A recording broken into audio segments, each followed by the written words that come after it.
Diz. É, ainda não arranjei sequer nome para isto.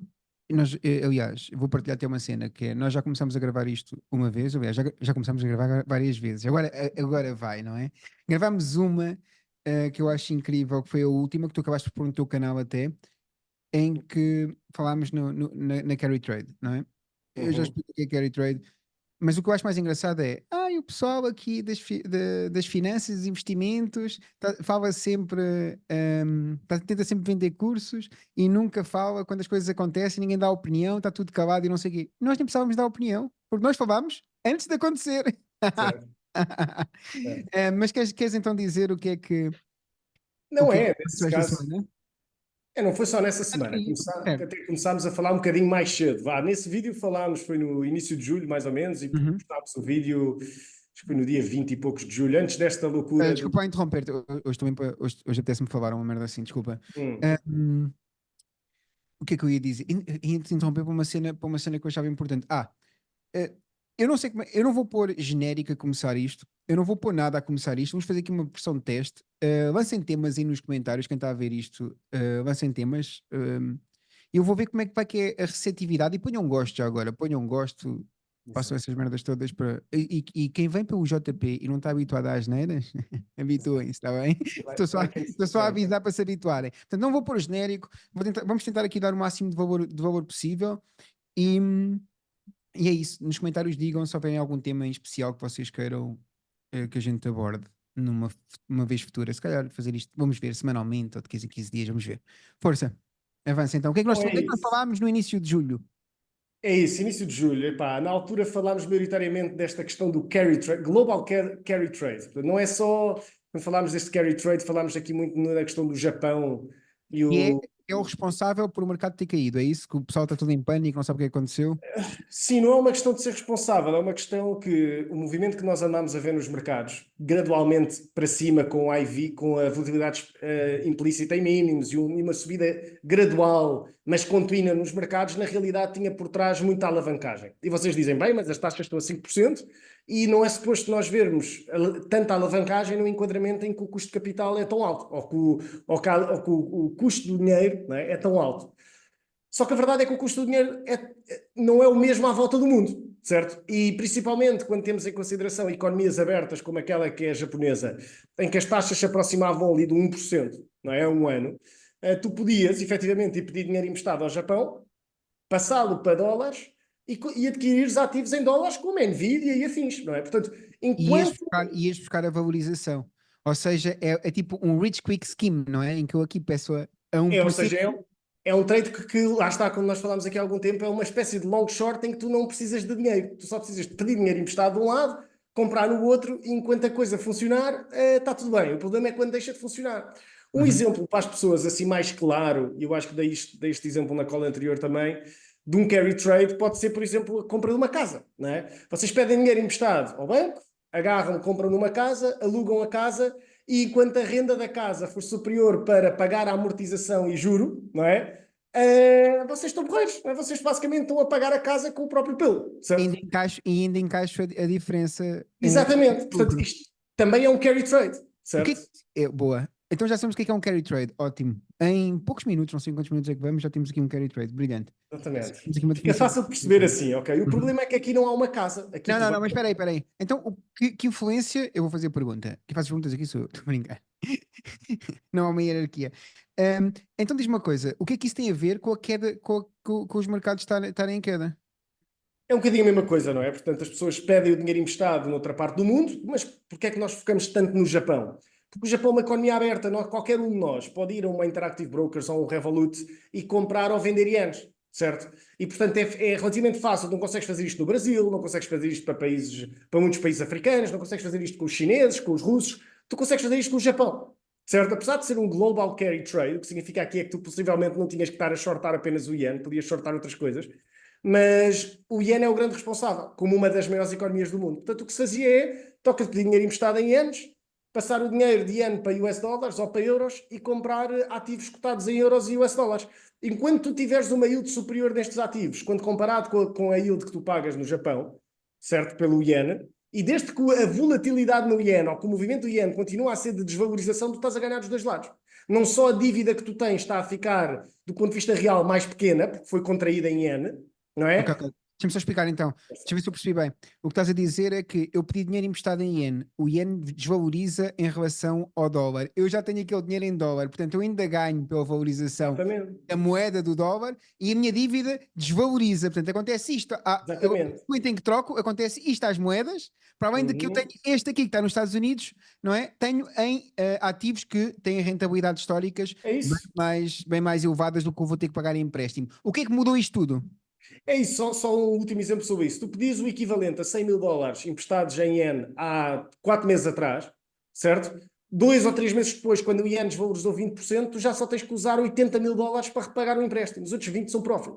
Percebes? Porque é só porque a moeda desvalorizou. E não estamos a contar com a valorização dos ativos. E exato, que a outra jogada é essa também.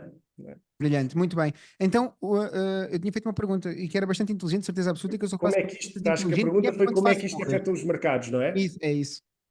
Pronto. Então o que acontece aqui é, se isto tudo funciona enquanto tens o iene a desvalorizar, o dólar a valorizar e os ativos cotados nas outras moedas a valorizar. Enquanto isto estiver a acontecer, tu estás bem. O problema é que isto é uma. Tens aqui aquele boca a boca, que é: olha, isto funciona, isto funciona, isto funciona, e de repente está toda a gente a fazer o mesmo. A questão é que as entradas nestes ativos são graduais, ou seja, o pessoal está a comprar S&P, a coisa está a subir, estão a entrar mais pessoas no carry trade, o iene continua a desvalorizar, até aqui tudo bem, porque as pessoas pedem ienes emprestados, vendem os ienes, pressionas o iene. Compras S&P, pressionas o S&P para cima. Por outro lado, tens um recorde de fundos passivos como o SPY e outros fundos que são passivos do ponto de vista da alocação. Então, que estão estavam, não é? Sim, em termos de alocação estão a Alta ganhar mais. muita expressão e, portanto, as pessoas não se querem chatear quando querem investir, portanto, vão a estes índices. Portanto, o passive investing aumentou muito, o que significa que a quantidade de ativos que tu depois precisas para fazer mexer o mercado é muito mais pequena porque tu tens uma parte do mercado que simplesmente está fechada. Bloqueia de Uhum. certa maneira o float. Portanto, e quando tiver a entrar dinheiro, tu vês uma subida gradual dos preços em todo lado e isto funciona. O Porquê que problema. deixou de entrar dinheiro?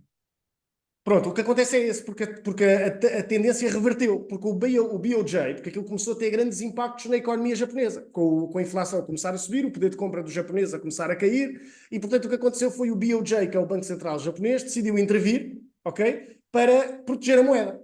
E ele deu vários sinais, aliás, nós falámos há um mês, falámos lá nas calls há mais de 2 meses, e portanto o que eu disse na altura, pessoal, eles estão-vos a avisar que provavelmente isto estamos a chegar ao fim do carry trade. Aliás, a próprio corte por parte da Christine Lagarde, ok, há um mês e tal atrás, já podia ser uma espécie de tiro de aviso de atenção, nós queremos que isto comece a reduzir porque este carry trade está a ser demasiado grande para... Isto vai ficar demasiado grande e depois de desenrolar isto vai ser um problema, ok? Pronto. Então, o que é que aconteceu? O BOJ deu os avisos, mas entretanto começou a intervir a sério e subiu as taxas de juros.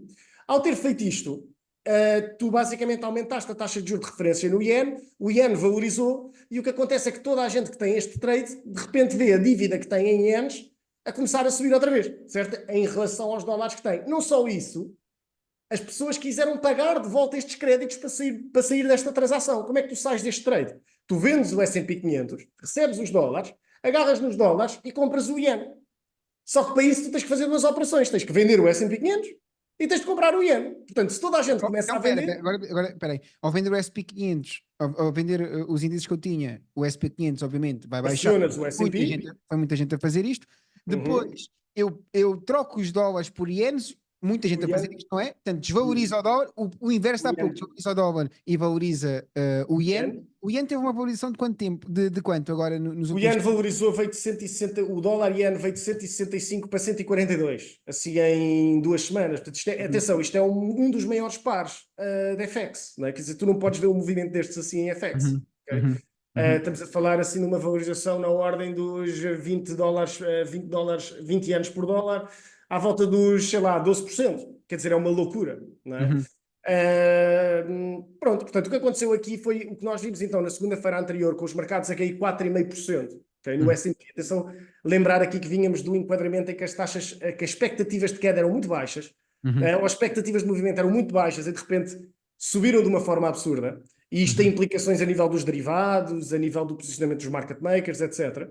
Mas o que Uhum. aconteceu foi que tu viste um sell-off a pique. E o que acontece aqui é que viste liquidações.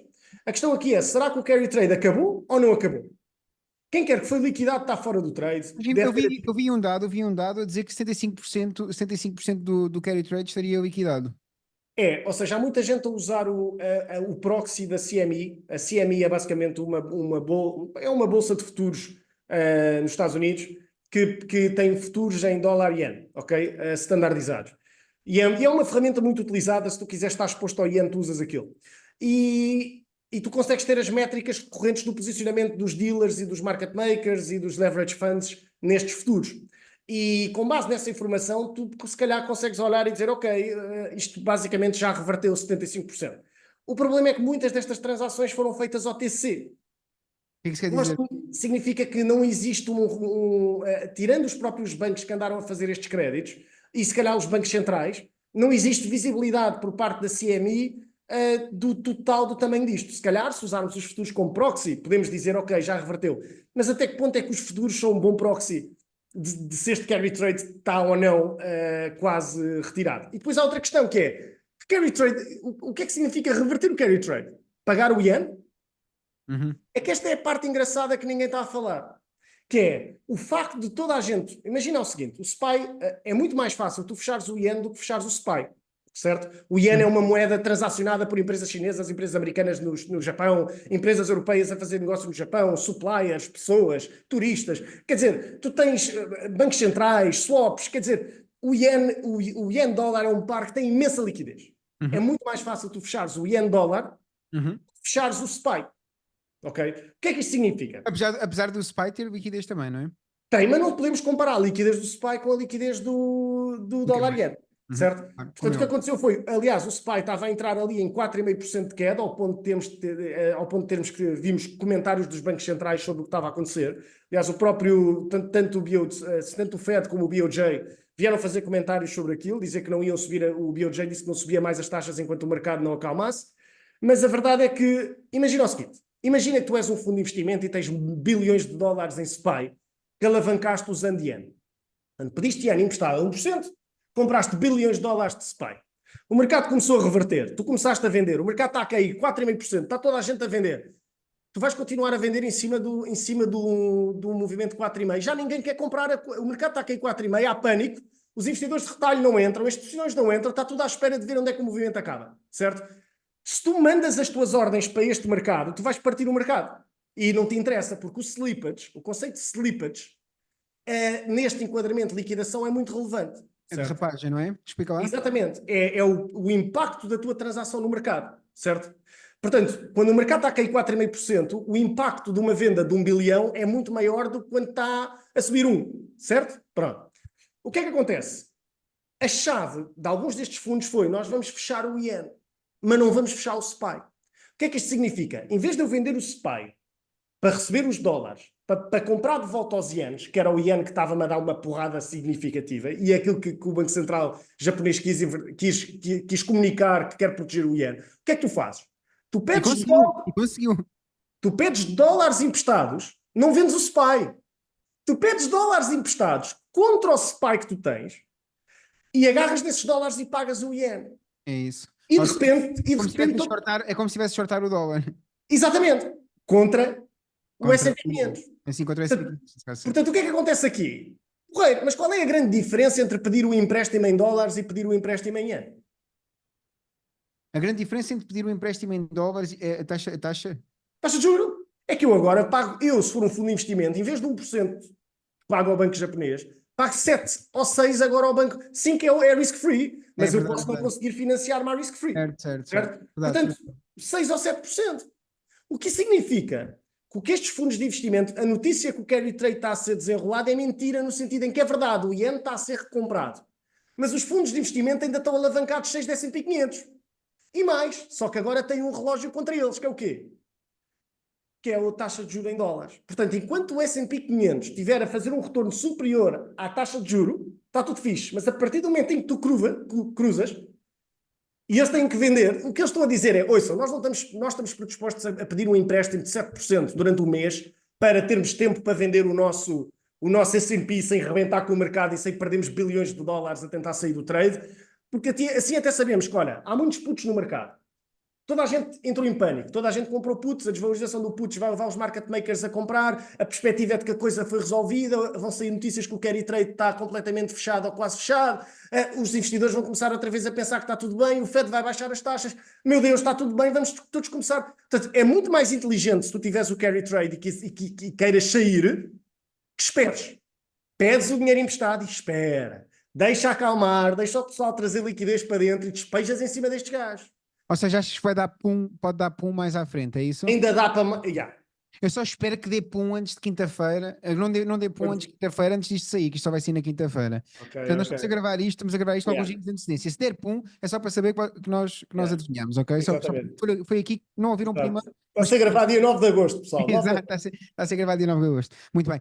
Ou seja, portanto, há esse problema. Eu queria ainda aqui ir à Bitcoin e efeitos disto na criptomoeda. Ok.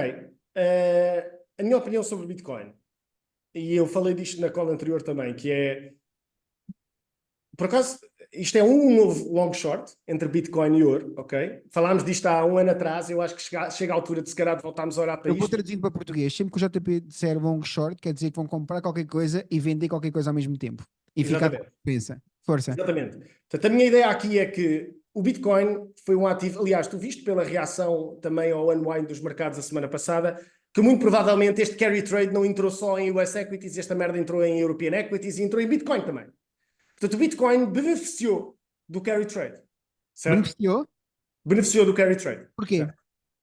Porque Não. lá está. Ou seja, na altura em que saiu o dinheiro do Japão, saiu o dinheiro do Japão Também para o Bitcoin. Exatamente. Ok? Só que há uma classe de ativos que se calhar beneficiou assimetricamente, por exemplo, da China. Porque a China, apesar de ter beneficiado o Bitcoin via peer-to-peer Bitcoin dentro do mercado chinês, ou seja, na China é proibido comprar Bitcoin, mas tu podes comprá-lo peer-to-peer. O que é que isto significa? É que se tu encontrares alguém com Bitcoin na China, tu podes comprar diretamente dessa pessoa. Comprimiu. Com um prémio na ordem dos 30%, 20% a 30%, que era o que estava na altura que falámos disto. Que sonho. Portanto, o que isto significa é que os investidores chineses queriam sair do yuan para comprar BTC. Agora, o que é que acontece aqui? Não havia, se calhar, liquidez ou volume suficiente para satisfazer a quantidade de chineses que queriam sair do yuan. Ok? Pronto, então qual era a alternativa? Ouro. Ok? Que também estava com um prémio no mercado chinês quando comparado ao mercado internacional. Ok? Já agora, tu achas que o ouro, então, achas que o ouro privilegiou também da carry trade ou não? Mas menos. Uhum. Ou seja, eu acho que o ouro é mais relacionado com a China e a Rússia, por exemplo, do que propriamente o Bitcoin. O que é que isto significa? Significa que, apesar dos dois beneficiarem da mesma coisa, a China beneficiou muito mais o ouro do que o Bitcoin e o carry trade beneficiou muito mais o Bitcoin do que o ouro. Portanto, o que eu acho é que se tu estás a dizer, se tu começaste a desenrolar primeiro o carry trade, tu afetaste negativamente o Bitcoin primeiro, mas não ativaste o ouro. A questão é que isto está tudo ligado. Porquê? Porque a partir do momento em que o Federal Reserve Bank, em setembro, baixar as taxas 0,5, vai retirar a pressão dos chineses. E quando isto tira pressão da moeda chinesa, tu vais retirar a pressão do quê? Das alternativas à moeda chinesa, neste caso o ouro. Portanto, eu acho que a partir do momento em que o Fed baixar as taxas, o ouro vai cair. Que é contrário àquilo do que as pessoas acham que pode acontecer. A maior parte das pessoas acha que o ouro beneficia quando as taxas baixam. E é verdade. Certo? As taxas elevadas normalmente têm um impacto negativo no ouro via carry, mas as taxas baixas normalmente têm um impacto via confiança, ou seja, a credibilidade dos bancos centrais. Parece-me a mim, quando tu baixares as taxas de juros nos Estados Unidos e os chineses retirares a pressão de cima do yuan e a economia chinesa começar a melhorar outra vez, os chineses já não vão querer ter o ouro, certo? Ou não vai haver tanta procura por ouro. A procura Vão vai querer ter o quê? a economia começa a dizer, vão começar a comprar estoques chineses, por exemplo. Estás a ver? Portanto, tu vais poder querer entrar outra vez em estoques chineses e podes ver o bottom nos estoques chineses a acontecer finalmente este ano. Aliás, já vimos o bottom no início do ano, mas falámos efetivamente daqueles megatechs chineses começarem a melhorar. Mas como nós não sabemos exatamente o que é que vai acontecer, mas sabemos que existe aqui uma oportunidade assimétrica, pode existir uma oportunidade entre o ouro e o Bitcoin, em que tu, por exemplo, shortas ouro e compras Bitcoin, porque a expectativa é de que as taxas deixam em setembro, certo, nos Estados Unidos, e isso vai ter um efeito imediato na China. Se isso não acontecer, significa o quê? Epá, significa que as coisas vão continuar a piorar rapidamente na Europa e nos Estados Unidos, e consequentemente um abrandamento global, na economia global. Então, E bem, não percebi. recessão, vem aí. Exatamente. Pode acontecer se tu não conseguires Espera agir aí, que rápido o suficiente. houve uma senhora que disse, acho que não vamos ver outra recessão durante o nosso lifetime, durante a nossa vida, não é? Não vi uma senhora que dizia, Uma nova que não é uma recessão, uma crise. ai, uma Ela crise, disse ok. uma crise. E ela tinha razão, ela tinha razão. Eu acho que toda a gente criticou a Yellen, mas ela tinha exatamente razão no que dizia, porque ela tinha completa noção do poder dos bancos centrais. Os bancos centrais, se estiverem bem alinhados uns com os outros, realmente é muito difícil tu veres uma crise financeira. Vimos isto com o Covid, mas alguém achava que era possível parar o mundo Não, 2 anos e não haver uma crise? não, não, verdade, Vejam, verdade, vejam a verdade. capacidade. E a imprimir dinheiro como nunca se E viu. não houve uma crise. Imprimiu-se mais dinheiro do que camisolas do Ronaldo. É incrível. Houve, eu Exato. nunca vi uma pressão. Portanto, o que eu quero dizer com isto é, ela tinha razão. E por Claro. mais que as pessoas não lhe queiram dar razão, ela fez muito bem o trabalho dela. Uhum. Ela e o Powell também, e a Christine Lagarde também. Eu acho que o nível de ajuste e de comunicação que estes bancos centrais têm, tanto do ponto de vista monetário como do ponto de vista geopolítico, tem sido brutal. Então fica aqui esta ideia do long short, ouro, Ouro Bitcoin, BTC. long, long, Essa ideia foi falada ontem na long, call. long no Bitcoin. Eu estava a dar aula, por isso é que eu não apareci na Ontem na call. Eu call. tenho aqui desculpa, tenho aqui desculpa. Já Ontem não, anteontem. Esta ideia foi dada dia 7. estava a dar aula na mesma, dei aulas 2 dias seguidos, sabes bem, portanto tenho desculpa. Se quiseres, Ok, eu mando a justificação. ok, Já ok. Já agora, do carregar de educação. A minha esposa assina. Já agora, eu vou pôr aqui, quem quer seguir as calls onde o Uhum. JP fala muito sobre isto, eu faço perguntas burras também de vez em quando, que é para todos entendermos, não é? Já se vocês não tiverem coragem, eu faço. Vou deixar o link aqui na descrição. É dos melhores investimentos que podem fazer, se não o melhor, tendo em conta o dinheiro necessário para ser investido, tá bem? Essa é a minha opinião sincera, como cliente também, ok? Posto isto, fica então a ideia do long short, long a Bitcoin, short ao ouro, Uhum. certo? Não é? Uhum. Hum, E isto. Atenção, ajustado ao IV. Não é em Sim. valores iguais, tem que ser Uhum, ajustado. Mas quem quer uhum. saber mais, escreva nos comentários, não é? Pergunta nos comentários. Deixe nos E, comentários. e também vou deixar aí um link que vocês podem usar para saber mais, não se Exatamente. preocupem. Hum, o que é que eu ia dizer mais? Portanto, 75, então não é certo que 75% do trade, do carry trade esteja feito. Não é certo. Já falámos sobre o que é que disputou. Atenção, ainda te digo mais. Uma coisa é certa. Existe interesse em dizer isso publicamente. Claro, como é óbvio. Certo, certo, certo. Hum, E é isso. Acho que acho que foi. Há aqui outra coisa que eu queria falar, se calhar um segundo tema, Uhum. que é sobre esta semana também aconteceu, e não se esqueçam que nós estamos a gravar isto a 9 de agosto. Uma situação, até fiz um post também sobre isso no grupo de conteúdo exclusivo, que é sobre o UK. Aquilo está difícil. Eu partilho um tweet e acho que vou preso. É, exatamente. Portanto, Eu partilho um X. Como é que se diz agora? Vamos já estabelecer isto porque isto é complicado. Como é que eu partilho um X? é um repost. Chama-se repost É um repost no Twitter. Agora no X. É um já não repost. é, já Não não é é, um X-post, é um repost. e É. não é um retweet, não é um Yeah, retweet. yeah, yeah, yeah. Pronto. Muito bem. Então vamos já mudar o verbo.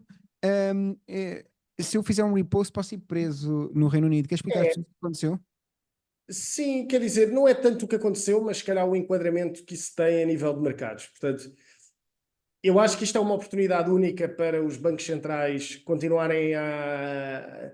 Os bancos centrais e os governos puxarem uma narrativa de controle que, na minha opinião, num futuro em que temos grandes aumentos de produtividade, AI e grandes mudanças do ponto de vista da estrutura da nossa sociedade, podíamos falar aqui em CBDCs, em rendimentos básicos universais, quer dizer, tínhamos aqui conversa para várias horas, se calhar no próximo podcast, certo? Ok, ok. Eh, Se houver mas, próximo. Então vamos mas fazer isso. Até para não deixar só para alargar. terminar aqui a coisa, Isso. só para terminar aqui a coisa, portanto, podemos falar sobre essa questão toda, mas o meu ponto é, higher for longer, na minha opinião, vai se manter, portanto, taxas altas durante mais tempo, uma desaceleração económica propositada, na minha opinião, portanto, o objetivo não é se calhar entrar numa crise financeira, como é óbvio, mas abrandar significativamente as economias, criar este tipo de desacatos, porque estes desacatos vão permitir uma agenda de controlo que tem que existir num futuro em que em que lá está, onde tens rendimentos básicos universais, onde tens AI, onde tens robótica,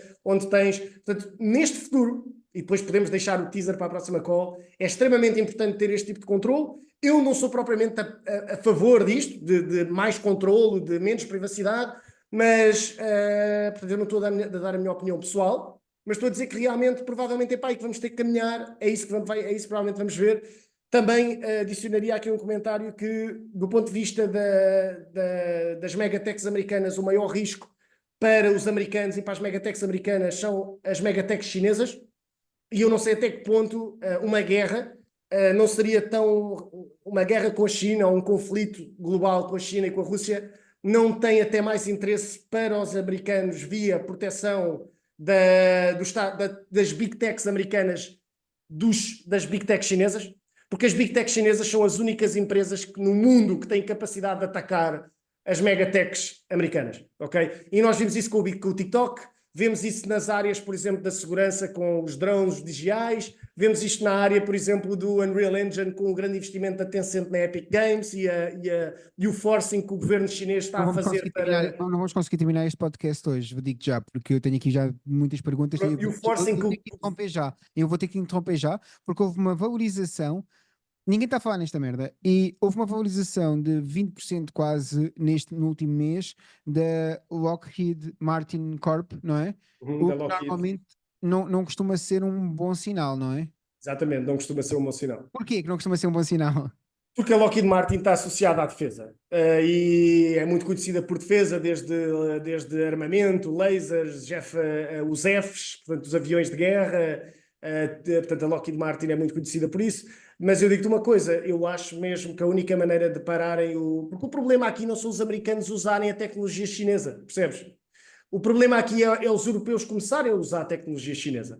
E, portanto, portanto, das duas uma, ou o lobby americano começa a entrar e já está no governo europeu para bloquear a entrada dos chineses, ou então, e tem que haver alternativas às cadeias de valores russas e chinesas, portanto, começar a virar para a África e começar a investir muito em África, porque os africanos são mais fáceis de controlar, nomeadamente por causa dos regimes ditatoriais em questão, em que muitas vezes o ditador não quer proteger o povo, não é? Isso já não se verifica tanto no caso da Rússia e da China, certo? E, portanto, os chineses são uma grande ameaça ao poder americano no mundo, via Big Techs. O TikTok foi o grande primeiro exemplo. Mas temos outros. Está a perder, o TikTok está a perder. O TikTok fez um shift de estratégia, porque, sabes, essa é uma área Mas a questão não é o perder. que... Mas, certo, Milton, mas a questão não é essa. Por exemplo, a Epic Games, 40% da Epic Games é da Tencent, não é? Certo. E a Unreal Engine é uma coisa que vai estar presente em tudo, desde o Omniverse da Nvidia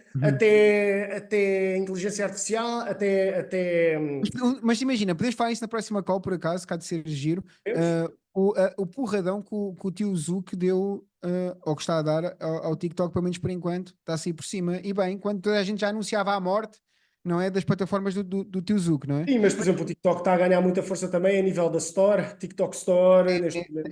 Aconteceu o inverso, está bem? Porque a TikTok Store afastou os criadores de conteúdo. Okay. E como para já, a maneira como está construído o algoritmo está a prejudicar bastante os criadores de conteúdo. Então os criadores de conteúdo estão a migrar mais para o Instagram porque conseguem lá fazer os CTAs, que é Call to Action, melhor do que conseguem no TikTok se não tiverem um produto, percebes? Mas pronto, não é. O meu bottom line, deixa-me só dizer isto, o meu bottom line é que tu tens sem bottom line. Este é o meu último bottom line sobre isto. O meu bottom line é, pode não ser o TikTok, pode ser o TikTok 2, o TikTok 3, o TikTok 4, o TikTok 5. Verdade. Mas aquilo que é um TikTok hoje, amanhã podem ser 2 TikToks, podem ser 4, podem ser 5. E numa área da Megatech, em que tu consegues prestar os serviços à volta do mundo, digitalmente, com recursos treinados na outra parte do mundo, e mais, do ponto de vista marginal, com margens gigantes, o problema das margens é que tu não podes ter price competition a surgir nas megatechs. Isto só funciona porque as megatechs americanas estão isoladas, cada uma na sua frente. Se tu começas a ter concorrência, tu começas a partir as megatechs, e partir as megatechs significa afetar os fundos de pensões, significa afetar a força dos Estados Unidos. Vimos isso com a Intel, vimos isso a Intel, por exemplo, que está a pagar o preço, está a pagar parte do preço. Brilhante. Mas não te esqueças que a Intel está a sofrer, mas não é por causa de uma empresa chinesa. É por causa de uma empresa americana, não é? É verdade. Portanto, aí não há problema. Os chips chineses acho que vão dar porradão. Eu não sei se a Nvidia também não irá Pronto. sofrer mais à A, frente, ques- não é? Mas isso é toda uma outra conversa. Bottom line foi dito. Vamos avançar que eu tenho aqui a mais uma questão questão. dos chips não é. Eles são produzidos em Taiwan, mas a Sim. arquitetura do chip, é feita nos Estados Unidos, ok? Não, o que eu estava a dizer é que os chineses já começam a apanhar a tecnologia em termos de chip, não é? Sim, mas lá está, a produção de chips. Os chineses são muito bons na produção de chips, Mas mas na falar arquitetura do da chip, que eu arquitetura, ok. saiba, ainda Ok. é ARM, NVIDIA ARM, tens a Apple também a trabalhar com a ARM, portanto, muitos trabalham com a ARM, mas é NVIDIA e ARM, basicamente. Uhum. Ok. Tu disseste uma coisa, deixa-me voltar atrás. Eu disse, a gente vai começar um podcast, nós não vamos conseguir, eu não sei quanto é que esta merda vai durar, não faço ideia, Uhum. ainda nem sei o nome. Olha, se tiverem ideias para o nome, deixem no comentário. Exatamente, deixa ideias para Deixem o nome ideias para deste o nome, podcast. que isto vai ser feito por processo democrático. Democrático, mais ou menos. Vocês dizem nomes e a gente escolhe um que achar mais piada. Um, e já agora digam que temas é que gostavam e se querem mais disto ou não. Podem não querer. Imagina, a gente pode estar a Sim, fazer sim, sim, isto sim. e nunca mais voltar a fazer na vida. Não há problema nenhum também. Amigos à mesma. Sim, Mas voltando atrás, vai ser um podcast infinito, que eu não sei quando é que a gente se vai acabar. Voltando exatamente. atrás, tu disseste assim. Estavas quase a calar-te anteriormente. Lembraste de Estava perguntas. mesmo, estava mesmo, só que eu tenho aqui uma pergunta que eu não te posso deixar ir embora sem a fazer, que é, tu vais no mercado poder vir a abrandar, e se calhar até é isso que se quer um pouco, que o mercado abranda um pouco. Se o mercado abrandar, dá para fazer dinheiro com o mercado na mesma? Claro. Sendo que para a maior parte das pessoas, vamos lá ver, eu mostrei essa imagem aqui também nas calls, que é o beta do teu portfólio. Por exemplo, se tu desde dia 1 de janeiro tivesses Calma, 50%. calma. O beta é o quanto ele anda para cima ou para baixo, tendo em conta como referência o mercado, Próximo, média do mercado, ou exatamente. seja, o SP500. Ou Por seja, exemplo, beta 1 será o SP500, mais ou menos. exatamente, Uh, exatamente. Se for um beta 2, quer dizer que quando o SP500 anda 1% para cima, supostamente em média aquela empresa anda 2% para cima, O o teu mesmo portfólio acontece sobe para 2, baixo. né? O mesmo Exatamente. acontece para baixo. Portanto, estamos a falar de Exatamente. metas de portfólio, ou seja, estamos a falar da variação Em relação ao mercado. comparado com o mercado, exatamente, força. Pronto. Então o que é que acontece? Um exemplo básico disto é se tu tivesse o teu 50% do teu capital em S&P 500 e 50% em cash, se o S&P subir 2%, o teu portfólio sobe 1 mais o juro dos outros 50% em cash que te está a dar. Uhum. Portanto, tu tens um beta de 0,5, certo? Para cada 1% que o mercado sobe, o teu portfólio sobe 0,5. Se tiveres um beta de 0,75 para cada 1% que o portfólio sobe, tu ganhas 0,75. Portanto, quando tu baixas o beta em termos de S&P só, significa aumentar a componente de cash e reduzir a componente do índice, ok? Se tu no início do ano, agora no sell-off de segunda-feira, se tu tivesses desde o início do ano 50% do teu capital ou 75% do teu capital investido no S&P 500 e o resto em obrigações de curto prazo, portanto não vamos falar aqui do preço das bonds, portanto obrigações de curto prazo ou money market 4% ao ano, fund, 5% ao ano? não percebi? 4% ao ano, 5% ao ano? 5% ao ano, Pronto. portanto em dólares, portanto se tu tivesses investido 75% em S&P 500 e 25% em cash, tu na segunda-feira anterior tinhas residualmente um bocadinho mais de retorno com o portfólio que tinha menos S&P do que aquele que tinha 100% Mais S&P. NCP, mais NCP. Ou seja, 75% S&P mais cash entrou em outperform quando comparado com 100% S&P.